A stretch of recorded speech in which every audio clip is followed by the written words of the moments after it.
But remember that we call this wine on the White Keys? Yeah. So the reason it's called on the White Keys, if you listen to the melody of the opening of the aria,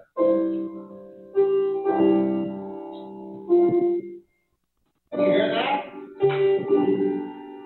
Yeah, you gotta drink it while you're listening to this. I am. All the melody notes I'm playing are on the White Keys. Just on the White Keys. 32 minutes.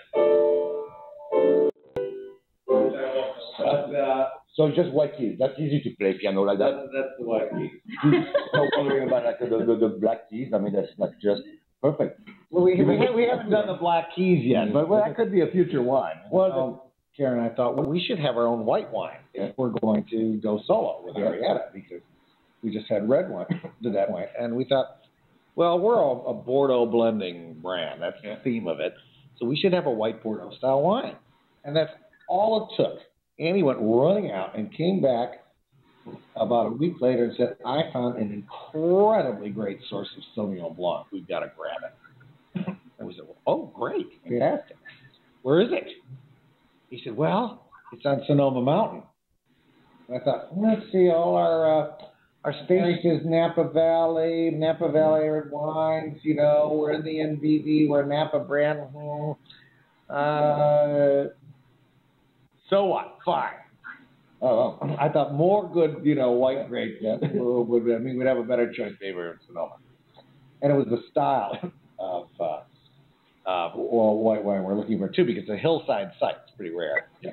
And so it's stony. We get more intense fruit. We were the first ones in there, so we got kind of the pick of the vineyard, 3 different clones. And he chose the rose he thought would be best. Yeah. And it's turned out to be a fantastic site. I mean, every Rose serious Sauvignon producers are in there now, and it's all tapped out. They're planning more. So that's the core of the Sauvignon Blanc for this wine.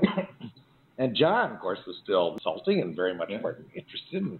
He got excited. He said, we got to call Larry Hyde. And before he rips out all his Semillon, he has a little block of his first planting, and we should see if he'll save that for us. And so we called Larry Hyde and said, stop the wrecking balls. Yeah. And he said, okay, I'll save that little block for you. And it's barely more than half an acre of old Congress Springs column of Semillon. So that's the Semillon that goes in this, in the White Keys. And Andy said, okay, we're going to barrel ferment everything. So we're very handmade. We're going to watch each clone. We're going to put some in stainless steel. We're going to put some in new oak, and we're going to put some in second use oak. Yeah. And then we'll play with all the parts. And that first blending was really something, because we had about 20 different parts, but not a lot of each part. So we had to put it together. So we actually, I like to say we composed the wine. Yeah. The musical thing. We compose it rather than... Sure. I mean, I can see that. Excuse me. So we did it. We're kind of feeling our way. So that first year we actually threw out, we bulked out about a third, almost 40% of the wine. And so with each succeeding year, when we blend, we kind of hone in on what seems to work for us and what we want. And we spent an afternoon, Karen and I and Andy and his wife Annie, tasting 45 different Sauvignon Blancs, based wines from all over the world. So we had a common vision of a style for this wine, which is a bright, lively acid start with a lot of what the French call nervosité. Yeah. And then a lot of texture on the palate and a big finish. So we kind of wanted all with this wine. We went the bright start and the broad finish. Sure.